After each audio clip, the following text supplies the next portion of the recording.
Good evening everyone, sobra po init ng balita. Halos kakapasok lang ng Pasko. Pero nilimas ang mga pera na sana panghanda sa Pasko at bagong taon. Hindi na natin tagalan ng usapan, please makinig kayo sa mga nagbabalak pumasok ng easy money job. Dahil nga halos mga tao sa Pinas ay nagsahod, may 13 buwan pa'y 80 bonoses. At ito ay ginamit pang invest sa account na pinasukan ko. 500 members ang 100% na sumali at naglaan ng hundreds thousands.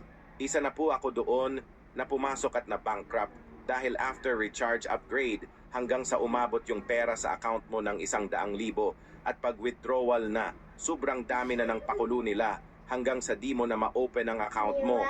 Tatangayin na nila lahat. Mahirap pa nun lahat ng pera sa GCash mo, Waldas account bank mo. Gina-trace na rin, wag na kayo sumubok, pumasok sa LB or BGL. Inuulit ko, wag na kayo magbalak pumasok o magbigay ng pera at pag-aalukin kayo ng withdraw agad.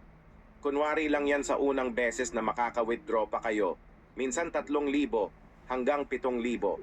Next withdrawal ninyo freeze account at di mo na sila makikita pa. Inuulit ko, wag na kayo magbalak pumasok o magbigay ng pera at pag-aalukin kayo ng withdraw agad.